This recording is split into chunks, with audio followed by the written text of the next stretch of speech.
Hello again my friends, so I've actually played Rise of Iron. I got to play the new PvP game mode, Supremacy, and the entirety of the Wretched Eye strike, and we're going to talk about that shit in this video. Now this is some exclusive shit right here. This is the Rise of Iron's direct, and as you can see we've got Radiant Treasure, which you can earn by completing activities or buying them from Eververse, and they get you some ornaments. Now look, it's the Wretched Eye strike, and check out the Plaguelands too. Like I said, this is some pretty exclusive stuff right here. Rise of Iron UI direct, and we're going to be looking at some really cool stuff throughout this video.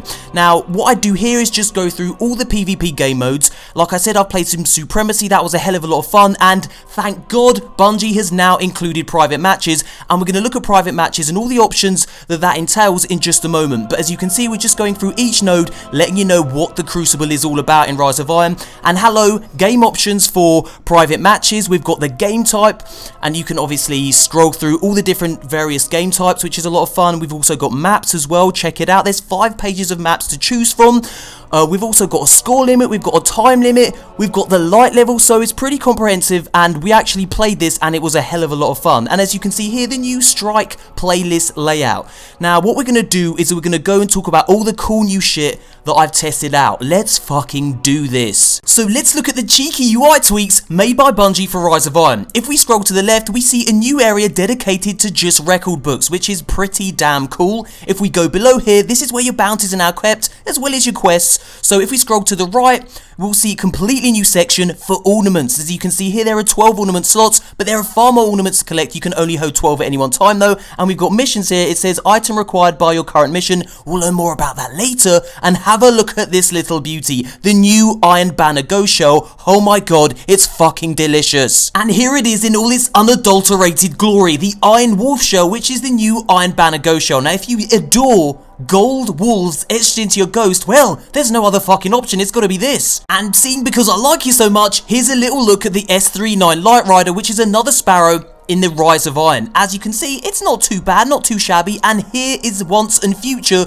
which is the new Iron Banner ship. I like it. Now, I know what you're thinking, shut the hell up MoreConsole, show me the new guns, I want to shoot shit in the face. And guys, yeah, I got your back, we're looking at that right now. So then, we got to mess about with 8 new legendary weapons coming with Rise of Iron, and the Year 3 Gjallarhorn, and yes, I can confirm, Gjallarhorn is as fucking awesome as ever. We got to play with it in the strike, and it's a joy to have it back in our lives. Now sadly, none of the guns had their perks upgraded, so we didn't get to use them in their full glory, but we did put them through their paces in the new PvP game mode Supremacy and the new strike Wretched Eye. Now standout weapons for me were the Last Ditch Shotgun. I know I'm a close quarter combat bastard, and I've got to be honest with you, shotguns come in very useful in the new Supremacy game mode, and I really like the Extremophile auto rifle too. Now in the Taken King, I didn't really like any of the auto rifles, but Extremophile, I've got to say, thank God, is actually a really decent auto rifle, and I can't wait to start using that when Rise of Iron launches September 20th. Now you may very well be thinking to yourself, were there any new perks for the new weapons? And the answer is not for the 8 legendary weapons that we tried out. I'm guessing that the new perks are going to be saved for the new exotic weapons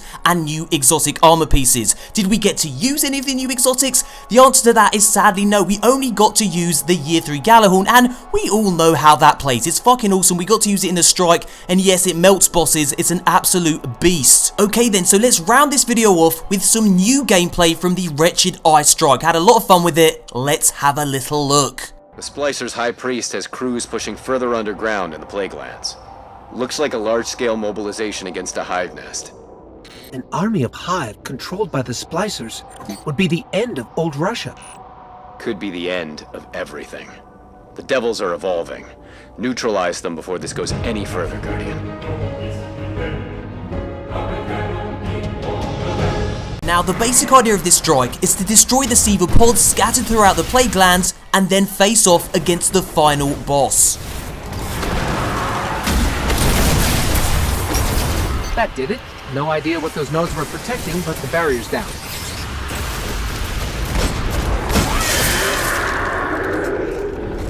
Now guys, what you're seeing here is one of the new Iron Lord artifacts in action, Memory of Timur. This allows you to strike low level minions so that they then fight for you. As you can see, he's not killing us, but there's no one else around for him to kill, so he's just standing there like a fucking prick.